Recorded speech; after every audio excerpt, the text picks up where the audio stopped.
slide seminar or lecture, if you will, for the remaining of the semester. This is titled Last Lecture Notes. It is available on Blackboard for your convenience. I also will have some follow-up after the conclusion of this video to help coincide with the relative information that should be applicable for you all. And so I hope that each and every one of you all are doing well. And what I did do, let me backtrack to real quick, is I included all of the remaining chapters into one slide or PowerPoint to make it a little bit easier for you all as you navigate the remaining of the semester. I know we've got a lot of crazy things going on for each and every one of us, and so I wanted to make it as easy as possible. So I will caution and preface that this is probably the most dense. A lot of good information here, a lot of fun information. One of my favorite chapters, as it's kind of like this whole big compilation, if you will. So titled Last Lecture Notes, it is available on Blackboard for you. You will be able to use this for your midterm and final exam too as well. Okay, so let's take a look. So let's take a look at different types of speaking, okay? And we have two types. One is called dialogue, and the second one is called monologue. Dialogue is a conversation. Easy way to remember that. It's transactional. It involves at least two persons, and this type of communication is typically very considerate. So, for example, when you have dialogue with someone, it's a two-way interaction, if you will. On the other end, I want you to think of monologue more or less like a lecture. This is typically one-way communication, and this type of communication can be very self-absorbed or selfish at times. So think about a time when dialogue can be beneficial, right? You're going through a rough relationship, you're talking to your boss, there's an opportunity there. Monologue can be effective too as well, more specifically for those of you all who are first responders. It's advantageous that you use monologue or a lecture if you're in a sense of urgency, if you will. You can apply this to things that are going on in the world right now, where our president has to use a monologue tone at times as well as dialogue at times. And so there's specific reasons in which how monologue and dialogue can serve each other and be very, very beneficial, if you will. They both have opportunities, but again, they both have good aspects too as well. So let's talk about the 5 influences of self-disclosure, okay? And these are what we call 5 things that influence self-disclosure, or the things that we share with people. First and foremost, the first influence is who you are. This can be your personal identity, your sexual orientation, your politics, your beliefs, you name it. This influences your ability to talk to people. The second aspect is your culture. So specifically, where are you from? You know, the wife and I moved from Washtenaw County and then moved to Wayne County, which is vastly different. And so the culture of Washtenaw County is vastly different than going back to the largest county in the state of Michigan. And so your culture affects who you are and your ability to self-disclose.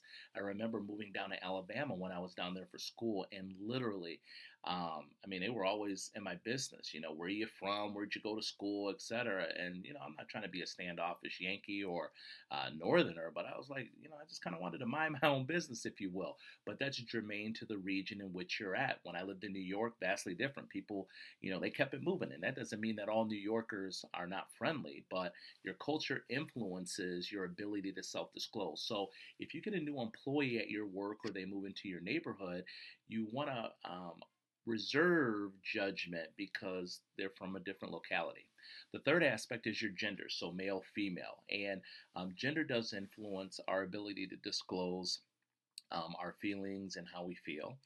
The fourth aspect is your listeners, so maybe a boss versus your parents versus your friends. You switch up. You're not going to tell your boss your deepest and darkest secret, but however, you may tell your parents or your friends, depending upon that. Some of you all have better relationships with your supervisors, with all due respect, opposed to your parents and friends. So it's relative to what type of relationships we deem very beneficial. The fifth aspect is your topic, so what you are communicating about. And some of us are open book. We'll tell everybody our deepest and darkest secrets, our political affiliation, our religion, etc. But some of us, don't talk about money with me. Don't you dare. Let's not talk politics. I'm going to scream if you bring up politics. And so some of you, although, are open book when it comes to that. So these are what we call the five influences on self-disclosure and dangers of self-disclosure. When we look at rewards, this is where you self acknowledge, you get a chance to know who you are. Communication and the relationship effectiveness, meaning you become closer in the relationships. And then lastly, physiological health, and more specifically, better mental health here. And so when we look at the rewards and dangers, there's some good and the bad in which why we tell people certain things about ourselves. But let's take a look at the dangers. Well, the first one is personal risk, people knowing something perhaps they should not know. For example, if you were to share with someone that you just got out of, rehab, you're 2 years sober, it may be a reward for you if you're leading an AA class. However, it could be a danger if you just applied for a job and you're trying to get your foot in the door, even though you're a good person. The second one is relational risk, which means it's jeopardizing a good relationship, and then also professional risk. So you want to be mindful of what you choose to disclose and what you don't disclose, and that'll help make that relationship. So let's look at guidelines for self disclosure. First, disclose out of the appropriate motivation. So don't say things to hurt or harm someone. And a lot of us do this, unfortunately. Secondly, disclose in an appropriate context, so time and place. So if it's your grandmother's 90th birthday or 100th birthday, that's probably not the time to tell mom or dad you got arrested over the weekend, or that you're getting a divorce, or that you broke up with your fiance, etc. Disclose in the appropriate context. Number three, disclose gradually. Some of you all out there tell too much information too quickly. Stop doing that. Be careful with that. And then lastly, disclose without imposing burdens on yourself and others. So some may take what you say as offensive or not empathetic. And so this comes to a degree with things that we post online. And so you want to be careful. And DeVito, our source at the bottom, gives us some good guidelines for self disclosure. So let's take a look at apologies, okay? Some of us do this very well, and some of us don't do this very good at all. So, by definition, an apology is an expression of regret or sorrow for having done something or for something that has happened. And when you apologize, I want you to ponder and think about, why do you apologize, or why won't you apologize? Some of us don't want to do this because we have a sense of feeling embarrassed. We don't want to feel less than. And so, one of the good strategies, we kind of have 7 strategies here, according to DeVito, that will help us have better relationships, especially when we apologize. So, number one, admit what you did. Okay? It's hard. It's very, very hard. Admit it. Number two, be apologetic, be sincere, but don't be fake. And so, as a father of two, we have an opportunity, and I can think of just this last week, the boys were fighting a little bit, going outside, etc. And so I told one of them, I said, Max, I need you to apologize to your brother Harry. And he goes, sorry. I go, well, what? Going to the third point, what are you sorry about? I'm sorry for taking the Nintendo Switch. I mean, come on. I know he didn't mean that, right? So people can tell if you're being sincere and fake. Be specific. Tell exactly what happened. So don't say, well, going back to the same example with our boys Harrison and Max, I'm sorry for taking the Nintendo Switch away from you. Empathize, show that you care and connect, okay? It won't happen again. As we lead into giving assurance, it won't happen. And avoid excuses. I want you to star number 6. Stop with the excuses. We do it all the time. Stop with the excuses, no matter what. Now, apologize, but people already know you had an opportunity. If you couldn't get that report in on time, if you couldn't turn your grades in on time, you were late to work again, kindly just say, Mr. and Mrs. Boss, I apologize. I was late. I got caught up in traffic. But what do? We just did it. We add that excuse, right? And then lastly, choose the appropriate channel, which we've talked about months ago, which is the time and place. You probably don't want to apologize when someone, is just waking up in the morning, depending depending on the situation, you want to be appropriate for the time and place. Okay? Let's take a look at what complimenting is. So, by definition, a compliment is a message of praise, flattery, or congratulations. So, some of you all may tell someone, hey, you're an awesome boss, you're pretty amazing. When giving a compliment, you want to do these three things, and this is according to DeVito. First off, be real and honest, okay? If you want to get 4th of July off, your boss has really put on 20 pounds. But you go, oh my goodness, you look like you've lost weight. That's not being honest. Stop lying. Stop lying. Number two, compliment in moderation. Be skeptical or cautious when you compliment excessively, if you will. And then you want to be specific. And when we look at receiving a compliment, you have acceptance and denial. Some of us don't want to accept a compliment. We get very, very nervous. We don't think we deserve it. And we also sometimes flat out deny the compliments too as well. And so, depending upon the situation, you have to figure out how you can kind of handle that, if you will. Giving and receiving advice. By definition, this is the process of giving someone a suggestion for a way of thinking or behaving. Think to yourself, who gives us the most advice?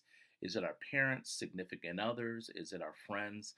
When we give advice, sometimes advice is solicited and sometimes advice is not solicited, as you can imagine. So here's some tips that DeVito gives us. First, listen, empathize, and be tentative. Ensure understanding. Keep interaction confidential. I emphasize keep interaction confidential and avoid should statements, okay? But it's very easy to us. Your friend says, oh my goodness, I just graduated from college and I got 2 job offers. One's here in Michigan, another one's in New York or California. Oh, you should go to New York. You should go to California. Get out of here. Get out of here. Stop it. Stop it. You should avoid should. And again, we're talking in a perfect communication world. I want you to work on these skills as you all go forward in your lives.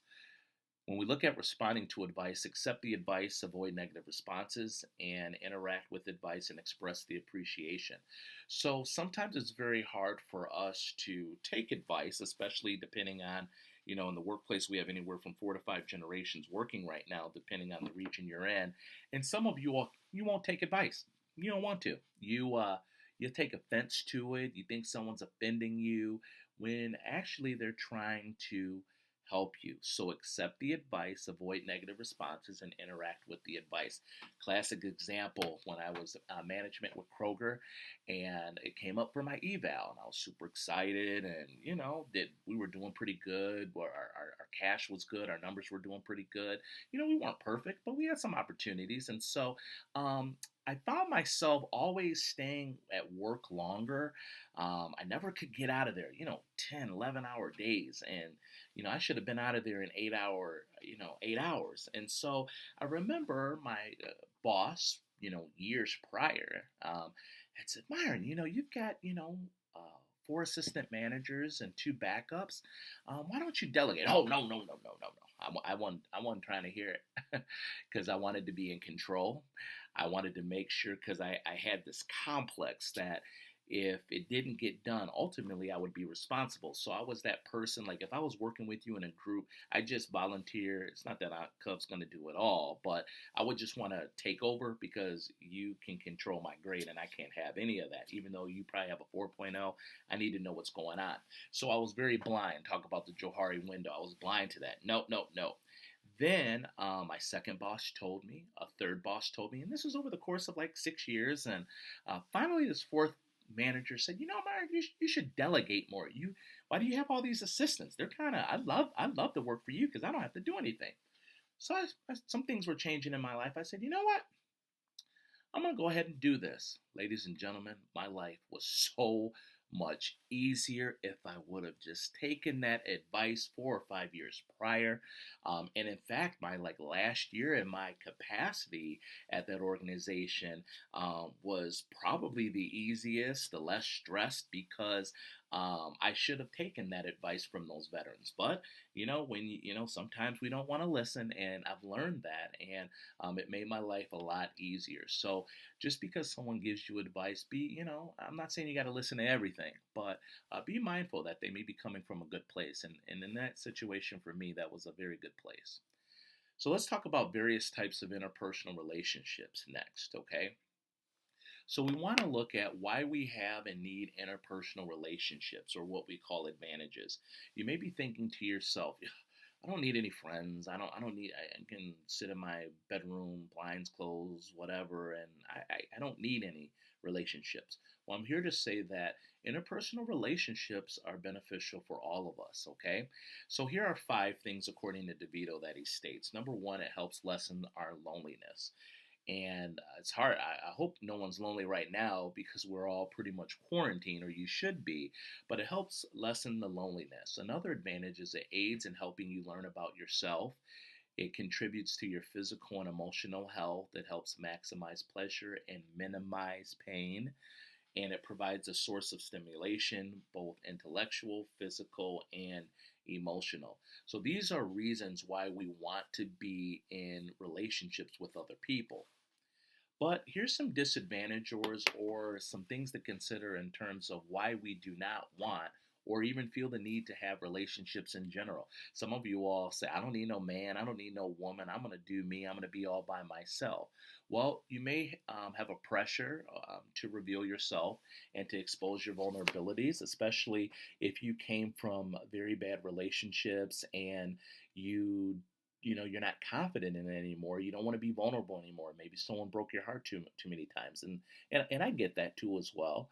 The second aspect is it increases your obligations to other people, and let's just call it what it is. Some of us just want to kind of worry about ourselves. I've got friends of mine who don't want any children, okay, at all. They're living their best life. They'd be fantastic parents, but they just don't want that obligation of extending that interpersonal relationship. And I know people who aren't married, and they're happy. And then I know people who aren't married who are upset and miserable. The third aspect is it can lead to abandonment of other relationships. So you don't want that to take it away from your career. I have a good friend of mine who moved up the corporate ladder very, very quickly, if you will. And for her, she didn't want that any relationship of romance to interfere with her 6-figure salary. The fourth aspect is it can be emotionally difficult to resolve, and it can have the potential to cause great hurt. So we've talked about social penetration theory. This is just a review, but I will go over it again. By definition, and I'll show you a diagram here in a moment, social penetration theory is the pattern of breadth. So how many things you tell a person, okay? So for example, you may say, "I like the current president. I like to shop. I like sports. You are my friend." Notice I'm telling someone a lot of things, and I could go on and on with that. The second aspect is depth. This is how intimate, and remember, intimacy is not necessarily romantic. Let's take that away for a moment. Oftentimes we think intimacy is just romantic, but how intimate or personal the information you reveal as your communication changes. So let's look at that same example above. So the example, insert your favorite president, whoever it is the best ever. Notice instead of saying president, I was kind of vague, but then I was more specific if I said Obama or Trump or Clinton or Roosevelt or Lincoln, etc. You also may say, "I like to shop at Macy's." Notice at the top I said, "I just like to shop in general," but now I'm being more specific. The depth is going deeper, and I'm using Macy's.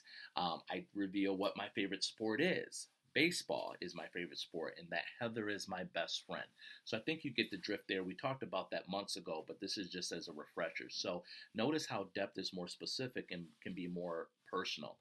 So let's take a look at this diagram. I want you to think about, at the core of social penetration theory, remember thinking about that onion. The inner, the depth. So the deeper and deeper you go, that is your core. Those are your secrets, things that people can't tell at the outside level. The next shell, so we're working from inside out, is that personal. So your political ideology, etc. Then we get to our intimate, which are things that maybe our parents may know, etc. And then our superficial, today was Taco Tuesday. So, that would be a superficial. It's not going to harm me if someone knows that I like tacos, but it could harm me if someone knows my political affiliation, sexual orientation, my beliefs on a myriad of different issues that exist, right? And so think about why you disclose certain things to people and then why you do not. I now want to talk about jealousy and envy. Sometimes we tend to think that these both are the same, but indeed they're actually very, very different. Let's take a look at first jealousy. Jealousy is a form of anger, and most researchers, this is according to Erber back in 2011, most researchers would assert that it is a form of anger. We feel our relationship is in danger due to some type of rival. Notice how I emphasize the rival there. This is where we have a reaction to a relationship threat. Usually, the rival is a potential romantic partner and can also be a close friend or a job that even occupies your partner's time and thoughts. Envy, on the other end, is an emotional feeling when we desire what someone else has or has more than we do. So, let's say, for example, you want that type of car. You can be envious of that. And a friend of this could be, let's say, a friend who has lots of friends, your neighbor who has more money than you do, or a larger house than you. You can be envious of those specific things. So, jealousy and envy, while a lot of individuals tend to think these are the same, they are starkly different. Jealousy and envy. So, let's look at the three types of jealousy. You have cognitive, emotional, and behavioral. Cognitive jealousy is where you have suspicious thinking.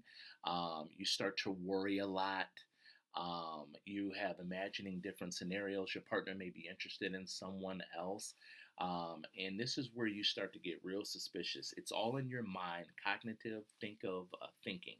Emotional jealousy is feelings you have when you see your partner laughing, hugging, or kissing a rival. So let's say, for example, your significant other's car broke down, is at the shop, and so you're going to pick up him or her, and you pull up to their establishment of work, and you see him or her talking to another person.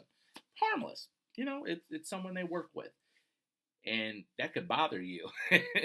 And so you may get pissed off or upset, and that's an emotional level, which could lead to emotional infidelity or arousal for someone else. You do have emotional cheating out there where a lot of people, you do it on your phones. You've got all these apps on here, and you start being jealous. You want to be careful of that. And then thirdly, this is behavioral. One of my students wrote a paper, the AHA paper you all are working on right now, about this, which I'll get to in a minute. But this is, what do you do in response to the jealous feelings that you have? And so behavioral jealousy is where you may read a partner's email. They ran away to the bathroom and you log in the computer real quick to check their email, or going through their phone, or even going through their car. People literally do this. I had a student who talked about how he put a tracking device on his significant other's vehicle. Which type of jealousy would that be? And so you have to be mindful of why people have these three different types of jealousy. So, how persons or people deal with jealousy. So, you have negative responses. One may cry, express hurt. Someone may threaten to become violent, unfortunately. They can be verbally aggressive. They may be accusatory or sarcastic. This is where a lot of us, when we feel someone's lying to us, they become accusatory and sarcastic. The second aspect is integrative communication, so positive responses. These are good responses where by being jealous, it may attempt to work things out. You may self-disclose your feelings. You may be more honest, and you may listen more attentively too as well. Okay. So, gender difference on jealousy. Well, research, and this is according to Buller, Buss, Bunk, and Dykstra, back in 2005, 2004, research has reported that men and women do experience jealousy for very different reasons. Men typically experience jealousy from their partner being physically intimate with another man, okay, where Women experience jealousy with their partner being emotionally intimate with another woman, and you can cross these for whatever type of relationship you are in. So, what this tells us is, for example, and this isn't in all case, this is just what these researchers have found, a little bit dated data, if you will, but it's under 20 years. I'd be curious to see some new research on this. But for example, let's say you have a boyfriend, okay? Um, he would be more upset with you hugging another man than maybe sending another man a birthday card or a text because it's physical. However, women could experience jealousy from the partner being emotionally intimate with another woman. It's not to say that women give men passes for being or stepping out or sleeping with someone or hugging someone, but it's that emotional level. And again, we're not saying all women are emotional and all men are physical, but these are what these researchers typically see as being beneficial. And I'm curious on number four, do you agree or disagree? And just curious as to why you would think that way. So let's take a look at bullying. This is very big. Some friends of mine that I grew up with, not only in elementary and middle school, but in high school and college. You're on Instagram, Facebook, Snapchat, all of that, and people are bullying people out there right now. And you have abusive acts repeatedly committed by one person or a group against another. And it does these things. Number one, gossiping. I always used to say in an organization I work with, they would get to talking about people. And for me, I used to use the acronym, and I got it from one of my favorite managers, was ELMO. And a lot of you all may have heard it. It's enough. Let's move on. I don't want to get involved, because when you're sitting there and that already, oh, Myron doesn't want to be around. No, no, no. It's not that someone's trying to be better. I just don't want to be there during that gossiping portion. It doesn't mean that people never gossip, but you want to kind of remove yourself from that. It also could be treating others as less than or inferior, and it can include verbal insults and name calling. I'm seeing this on some posts right now with how coronavirus and the response has been. You get excessive blaming, negative facial expressions, sometimes too as well being supervised more closely than others, and unnecessarily being criticized. And this can happen in almost all relationships. Let's take a look at cyberbullying, okay? And this is a serious one that you all should really consider. And this takes place through electronic communication such as Facebook, Twitter, email, blog posts. This can lead to sending threatening messages or images, posting negative comments, revealing secrets, lying about another person. And in a 2009 survey, 15% of 18-year-olds experienced cyberbullying. And this is according to Leinert and others. And so this just goes to show that, 15% is, way too high. So why do people cyberbully? If you're that person posting evocative, you know, posting just to rile people up, from a show of hands, you could raise your hand. We all know people who are always, quick to post something controversial, and they just salivate to just start bullying someone because of their ideology, religion, their way of life, etc. So let's take a look at types of relationship violence, okay? The first one you have is verbal or emotional. And this is when someone may humiliate you, so making fun of you or feel less than. This person can control your finances, so how you spend your money. They can isolate you, so you cannot go anywhere. Hey, where are you going? I'm going to work. What about me? Ugh. Some of us have been there, where your significant other, well, she loves me or he loves me. Isolating you, according to Rice, it's not necessarily a good thing. Okay. You also have physical. This could be pushing, hitting, throwing things at you, breaking things. No, it's not okay that she or he hit you. Okay. And I recognize, I shouldn't have said it anyway. Okay. All right. Okay.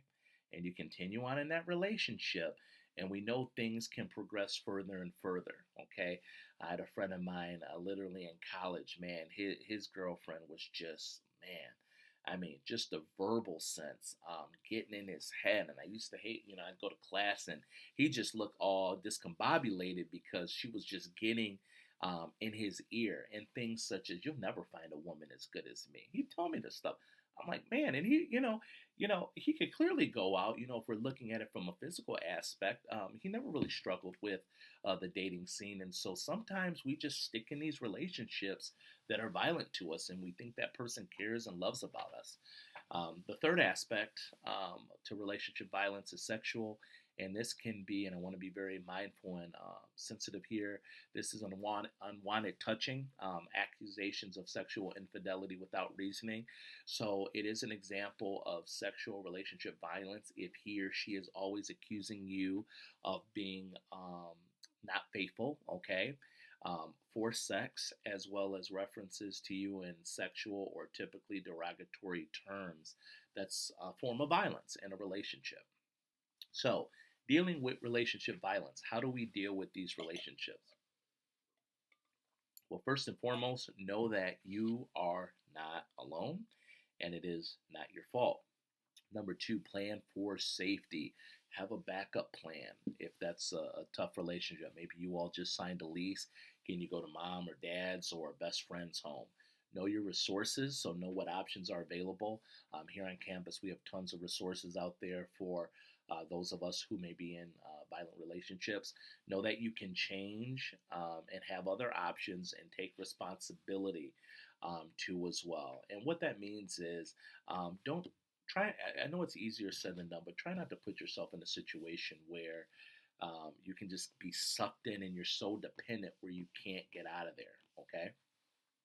So let's talk about friendships. We're going to switch it up a little bit. And again, like I said, lots of information as we wrap up that helps um, get us throughout the rest of the semester. So, all of those friends that you have, you've got 5,000 Facebook friends, you think you are Miss or Mr. Popular, you've got a gazillion TikTok views, etc. Hold on. I'm sorry to say, they're all not your friend. Friendships are relatively close interpersonal relationships we have with someone. This can be online or face to face that does these three things. Number one, it's interdependent, meaning you rely on each other. Number two, it's mutually productive, so both individuals have a vested interest. And number three, it's mutually regarding, meaning both individuals value this friendship. Okay, a friendship is someone, if you're a little short on the mortgage, rent, that buddy's gonna help you out. Your car broke down. Well, they give you loan you $20, etc. So it's a give or take, if you will. Look at the three types of friendships that exist. You have friendship of reciprocity, receptivity, and friendship by association. When we look at friendship of reciprocity, this is where in the relationship there's a large sense of loyalty, there is self sacrifice, mutual affection, and generosity. This is a friendship in which you probably can let your buddy borrow $20, you'll probably get it back. Receptivity, though, there's an imbalance in the giving and the receiving. And I want you to think about for a moment the relationships you have. Are you always the one giving or the one who's receiving? And some of you all are very good at both. This can be good and bad. So I want you to think about when receptivity can be good or bad. But a great example of this would be a teacher and a student, or a doctor and a patient, if you will. Notice how the teacher has an imbalance there over the student, and then the doctor typically over the patient. Doesn't mean that that person is better than you, but rather there's an imbalance. And then lastly, you have friendship by association. I want you to star this one. This is probably the most popular or the most important one, or more prevalent, if you will. That's the word I was looking for. This is where you're more friendly than a true relationship. This can be classmates, neighbors, co-workers. There's no great loyalty here, but no great trust here either. This is true for your social networking sites. Unfortunately, not all of your 4,000 Facebook friends or Instagram followers are all your friends, but it's easy for us to say that. So this is where, like, if you live in a neighborhood, you're pretty friendly with the persons that live around you. Same thing in your apartment complex, wherever you live. Friendship of association is probably the largest that we all have, if you will. That's the point you.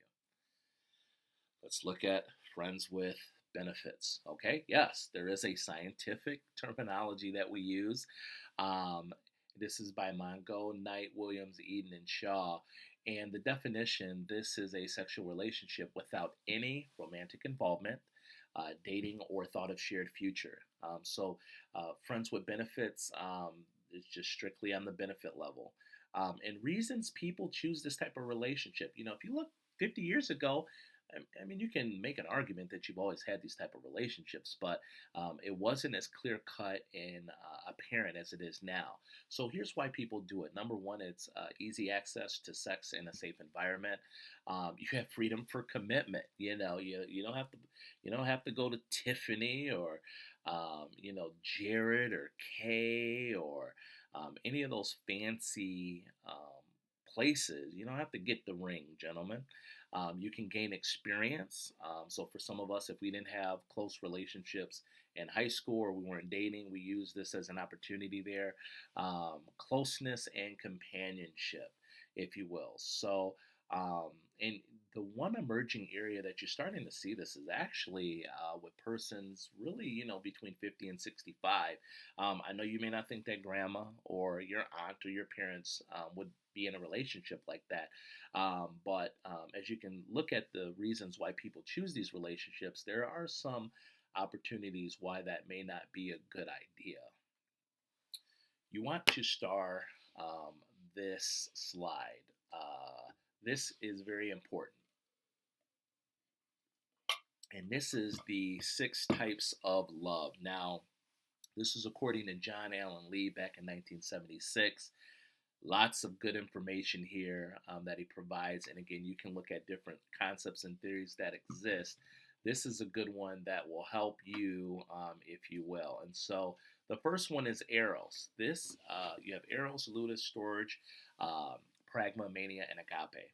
Eros lovers value beauty and sexuality. This is where looks, appearance are what matter to you. It's okay. It's okay that he has to be 6 feet or that she has to be this or that. This lover can often feel unfulfilled though, okay? So think to yourself as I'm going through this slide, what kind of lover are you? Okay? The second one is Ludus. This is entertainment and excitement. This is where being with someone is fun. I want for this slide, for this one, number 2, I want you to write, this is kind of like that life of the party, that charismatic person, probably was homecoming queen or king. This is the life of the party. So that uncle who the party starts when your aunt or aunt get there. For this person, love is a game. They stay with a person only as long as that person is fun. The third one is storage or storgic. These individuals are peaceful and slow. You like to take your time. There's no rush, and these are good reasons why some of us may not want to take or run right in right away. Companionship is important for these individuals, and it is a gradual process. Pragma is practicality and traditional. You have traditional gender roles here. You seek the relationships that will work. You want compatibility, and you view love as a useful tool. So, pragma individual would view a marriage as, hey, 2 incomes, one mortgage payment. He does this, she does that. Very, very practical and traditional. Manic lover, elation and depression. These lovers have extreme highs and lows. They can be unstable. They love very, very, very hard. In fact, these people, when they get broken up with, oh my goodness, it could get crazy. This is that person that you guys may remember the video I had showed in class. Not to say the person's driving by your house or anything like that, but they are not taking this pretty good. Okay, they have worries about loss of love. They can be very obsessive. And they wish to be possessed at times, and they want to be loved hard too as well. And then you have agape, which is compassion, and there's religious in nature. This is an individual who's compassionate and selfless. They love all despite opportunities. So think about if you had a mother or father. Let's say you had just got out of rehab. Okay, which one of these six type of lovers do you think would probably be non-judgmental and caring? Well, probably agape, right? But some of us know that we have parents or friends or siblings that are manic lovers. We know we have some that are pragma, storgic, ludus, and eros, if you will. So, agape lovers, they love all despite that love. They don't look for it to be reciprocated. If it is, it's a bonus, but they don't subscribe to that. So, what kind are you? All of these have benefits and opportunities. Can you think of any? Just the different types of love. I want to transition now into looking at communication in the family. When we look at traditional families, if you will, this is typically, and I want to preface, there's been a lot of changes, obviously, because definition of family has evolved over time, more specifically. But if we look at it from, this is according to Fitzpatrick, Coughlin, Kurdick, and Patterson, when we look at traditional families, this is where there's a husband and wife and typically one or more children, okay? The second one is extended families without children in single parent households. You may have in laws, brothers and sisters, grandparents, or one parent households. There's a myriad of reasons why not all one parent households are by choice. You may have, unfortunately, the death of the parent early on, someone serving in the military, protecting our country. People choosing just not to get married too as well. There could be a lot of reasons why you typically have a one parent household. But when we look at unmarried or single head of households, this one has really emerged really over the last 30 years. And these are exclusive relationships for the most part.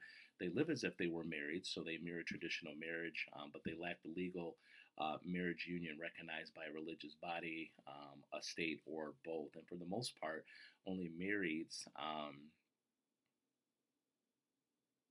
can really profit from both the federal benefits and protections. So, unfortunately, I've heard of narratives where I used to sell insurance at one point, and beneficiaries, if you will, for pensions can be a big thing.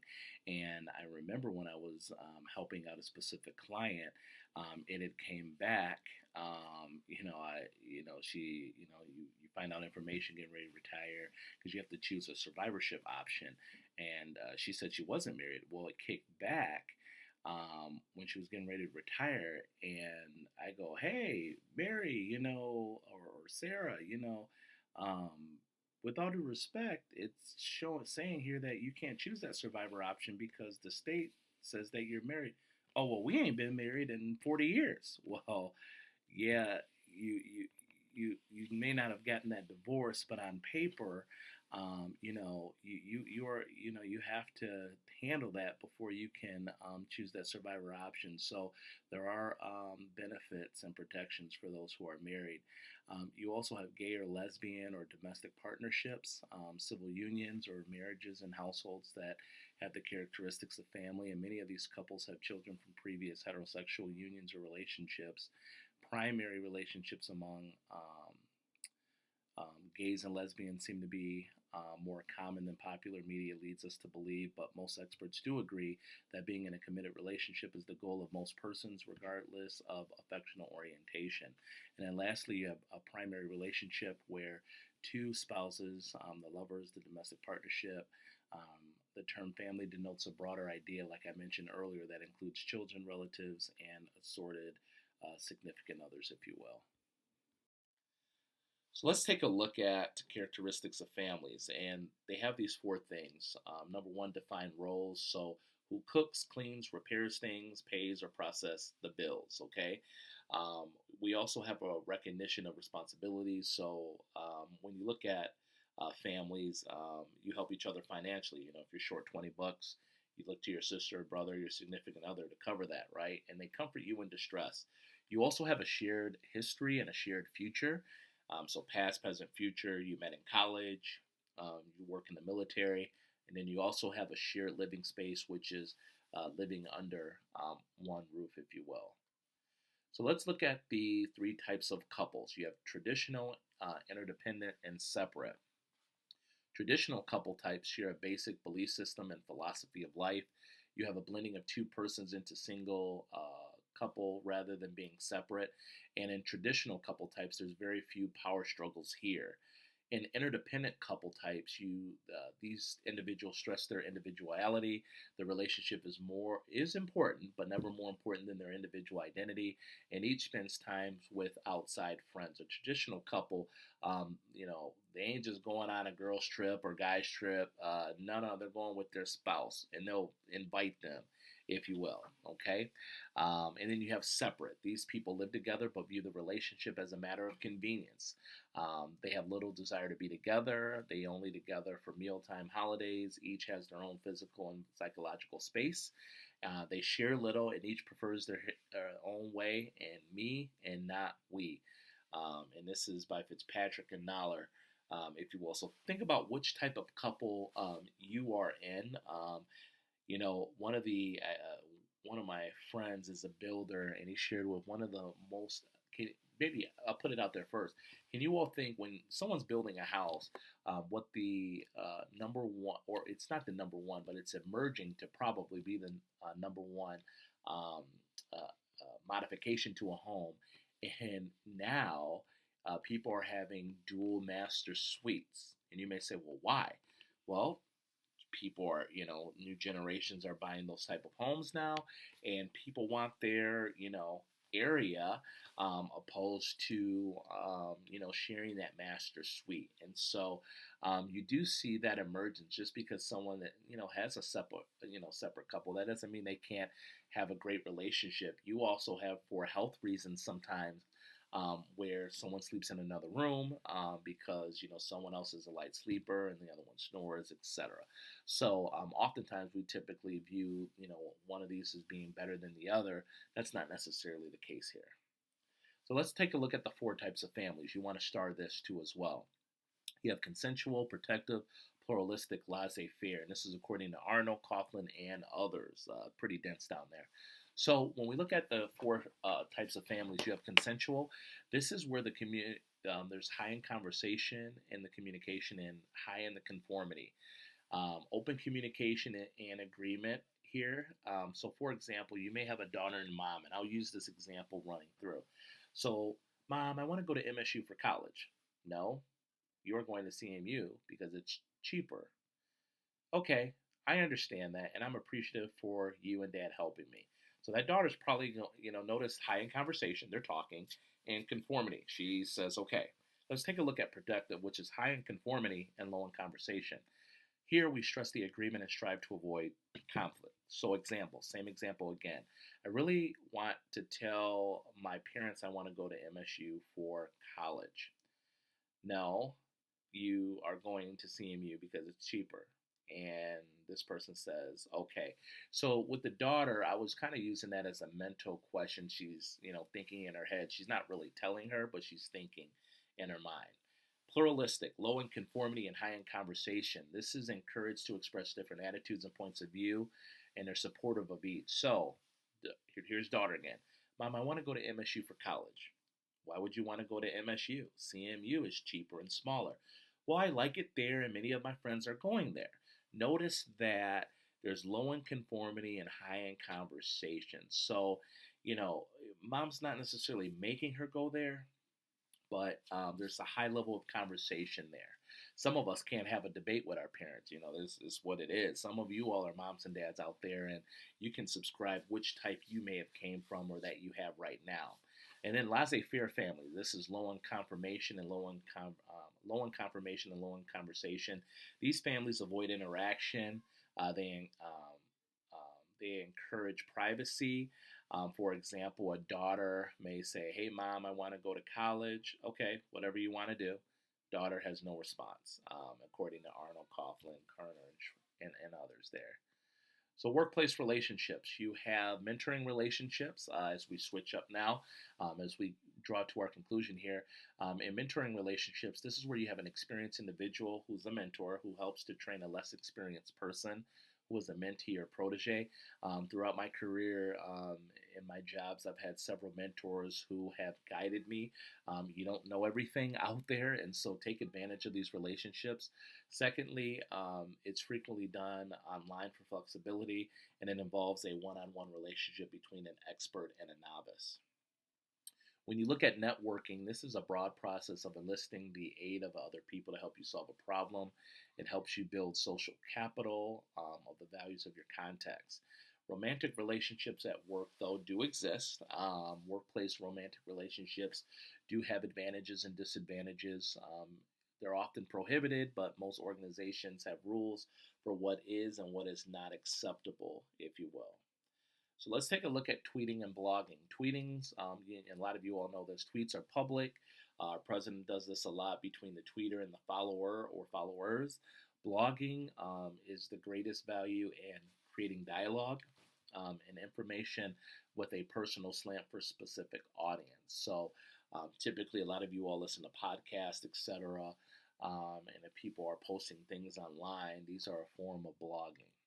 So you have social workplace networking. Social media networks specialize in personal or business purposes, but rules that govern are the same. So you want to be positive, don't impose on people, limit or avoid promotional material, and follow norms of the specific group.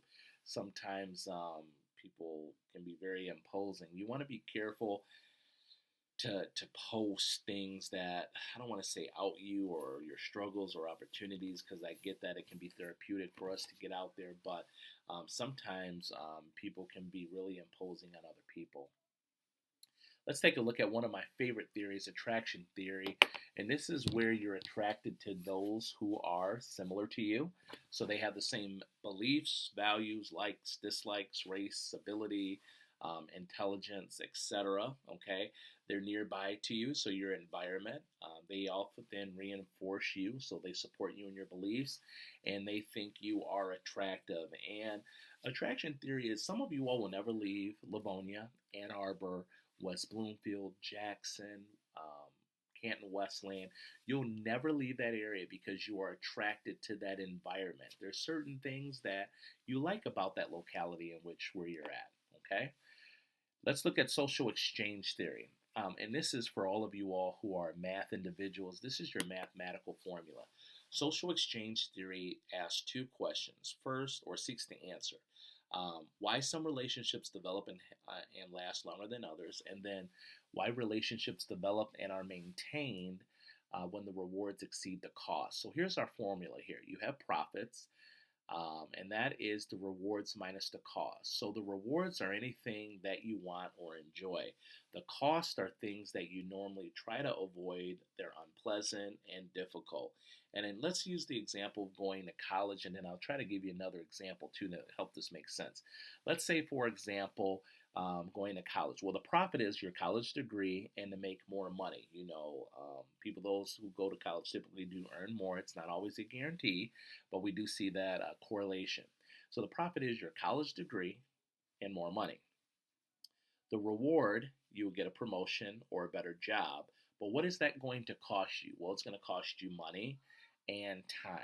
Let's look at the profit, losing weight. Well, the reward, it could be, well, you get off the blood pressure medicine, you get to get in your skinny jeans again, but what is that going to cost you? Well, 5 days at Planet Fitness, Lifetime Fitness. It's going to cost you waking up at 4 in the morning, watching what you eat, so no more Taco Tuesdays, no more large pizzas on a Friday or Saturday night. And this is according to Chadwick, Jones, Gergen, Greenball, and Willis, Tebow, and Kelly. So social exchange theory, your first and only mathematical formula you'll get in this class. So let's look at relational dialectics theory.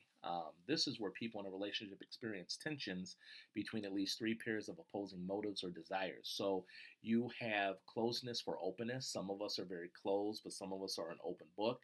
You have autonomy versus connection. Some of us like to just do us. We can, from a show of hands, how many of you all can go to a movie by yourself? I can. How many of you all can go out to eat by yourself? Some of us can't do that because we need that connection. And then we have novelty and predictability. Some of us are very spur of the moment.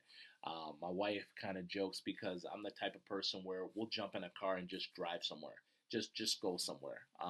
But some of us have the same tired, predictable routines where we eat you go to Red Lobster, you get the same thing, okay? You go to the same cabin up north. So, are you novel or predictable? And we have ways that we can respond to this. We can accept the imbalance, exit the relationship, or rebalance your own life. Let's look at relationship rules theory here, if you will. And this states that relationships are held together by certain rules. You have friendship rules, romantic rules, family rules, and workplace rules, if you will. So this just states that friendship, if you have a friendship, you may, they'll help you with something. Romantic is, what's the best way to put it? There's certain rules about you would hold hands. I don't know if too many of us would hold hands with our friends, but again, depending on the relationship. You have family rules. All of our families have specific types of rules, whether it's a curfew, if it's, who you can bring over for Thanksgiving or Christmas or holiday dinner. And then we also have workplace rules as well. When we look at interpersonal conflict as we wrap up and come to a close, interpersonal conflict is a disagreement between or among interdependent individuals, and it occurs when people are mutually aware of incompatible goals and perceive each other as being interfering. And so we oftentimes have myths about conflict, and people typically say, well, conflict is best avoided. No, it's not. Number two, it represents trouble in the relationship. Not necessarily, it's not always trouble. Number three, it damages interpersonal relationships. Not necessarily. It's destructive because it reveals our negative selves. We all have negative selves. Just how do you manage that? And then it must be a winner and a loser. How many of you all say, hey, I don't lose a relationship? Not me. I'm always the winner. Okay? So conflict is inevitable. It occurs in every interpersonal relationship. You're always going to have conflict. On average, we have 7 conflicts per week. So pretty much once a day, there's a conflict with something. Is it who's picking the kids up? Who forgot to get the oil change, etc. And conflict can center on a variety of issues. And this is according to Kurdick in 1994. So these are reasons why we have conflict. Number one, intimacy. So this could be lack of affection and lack of sex. This creates conflicts in relationships. Number two, power. This is demands or lack of equality. So if you have too many demands at work, this can create conflict, if you will, if you feel your boss is too demanding. Number three, personal flaws. So maybe you drink or smoke or your personal grooming. That can create opportunities for conflict. Number four, personal distance. So maybe you are frequently absent, you have heavy commitments. The fifth one is social politics. Social issues, parents, and personal values create that sense. You have also a distrust. So some of us distrust, we don't want to love anymore because, someone in third or fourth grade broke our heart. This is from previous lovers, supervisors, teachers, and lying. And people who have lied to us. And then lastly, social allergen. I want you to star this one. This is a personal habit that a friend or lover has that is annoying and or inconsiderate.